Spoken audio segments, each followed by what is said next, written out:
exercise. And today, on Between Two Coupons, Escobar and Skids. Well, hello, F3 Omaha, F3 Nation. Skids here. Just kind of new to F3, so I thought we'd sit down with myself and Escobar here and get to know ourselves a little better for all of you. Hi, Escobar. Good to see you, Skids.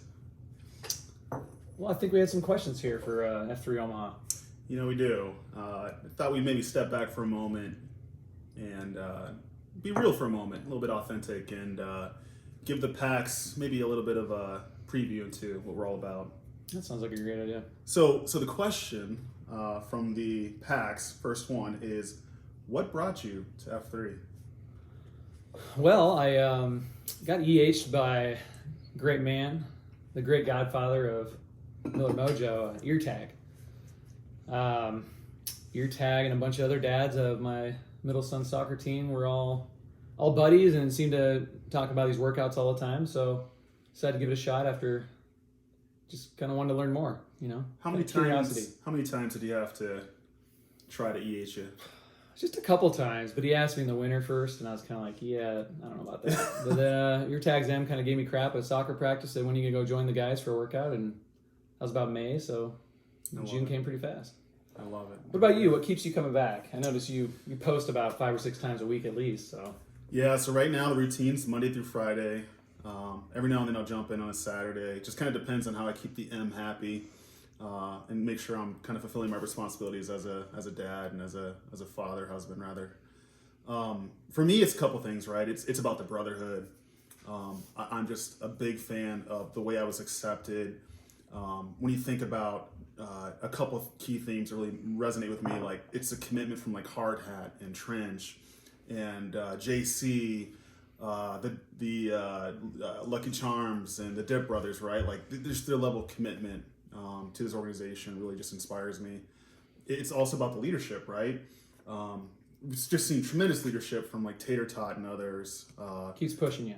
All the time, right? Like whether it's at the site, it's in conversations, just how he shows up as a man, something I aspire to, right? It's the reconnection with friends, right? Frida Lee talks about the sifter, right? And how our friends kind of come in and out of our life. And as you go through life's challenges, right? Like friends fall into or out of the sifter. And for me, F3 has been an opportunity for me to rekindle some friendships, to evaluate my existing friendships, and to explore new ones. With folks like Griswold, OT, U Skids, Yogi, Big House, right? I can just keep going on and on.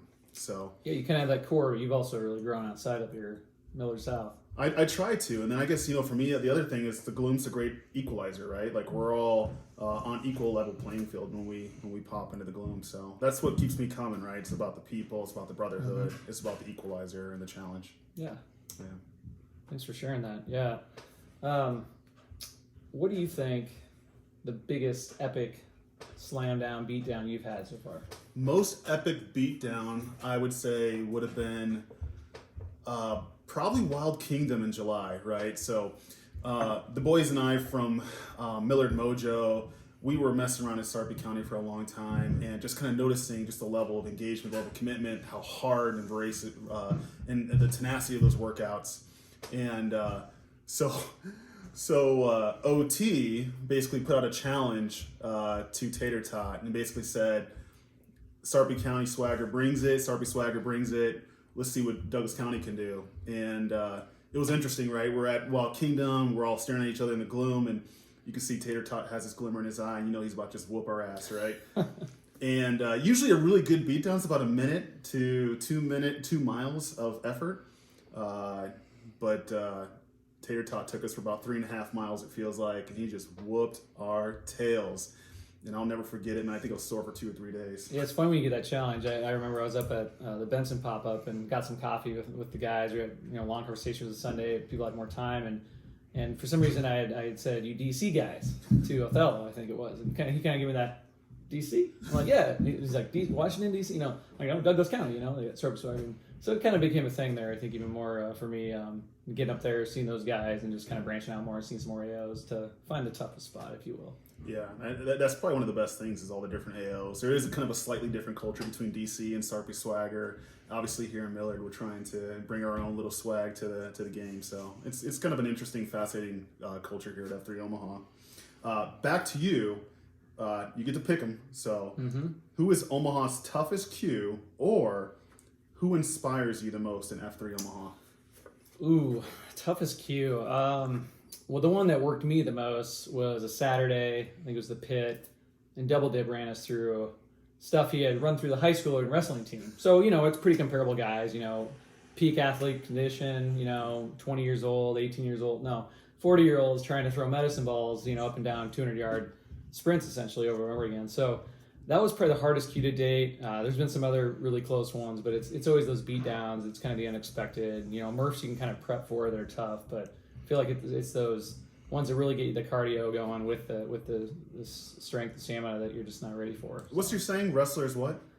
And wrestlers are the worst. Wrestlers make the best cues. They make I feel like they get the most creative on just ass whooping. It's just I don't know, they bring it. Yeah, I hear you. What do you got for me? Well, besides the epic beatdown, which you've kind of covered, what does F3 mean to you moving forward? For me, it's about challenging myself mentally and physically, right? 37 years old.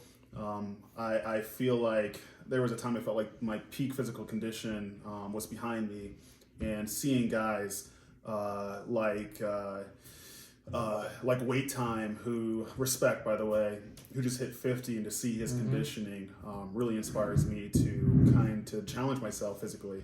So that's one thing. The second thing is just kind of becoming a better high impact man, and I truly believe that F3 has helped me to evolve into a better man, better son, brother, husband, and so on. So that's what keeps me going. Skids, we're running out of time. One final question for you. I know you have an announcement for the PAX of Omaha. What's the announcement? Yeah, we talk about Third F a lot, and I know that's something I've tried to been active in my personal life for many years, is kind of giving back to my community, my friends, my family, my neighborhoods. So opportunity here tomorrow, going to donate $5 myself to my Leukemia Lymphoma Society of Nebraska chapter here that I volunteer with for every PAX member that posts tomorrow morning. So bring that F&G, show up, starting to ramp up our Light the Night campaign. So this will be a nice kickoff here and give back to the community that way. So love to see you out there. So $5 for every PAX that shows up, including F&G. I will double down on that, and so it'll be $10 for every PAX that shows up. We will donate to LLS Light the Nights event, which is this fall. Hopefully you guys can attend, and we'll donate some money to a really great cause. So with that, PAX, we look to see you tomorrow at Danger Zone. Easy. Join us, Skids, Escobar, for one hell of an epic beatdown. It's going to be awesome. See you guys there.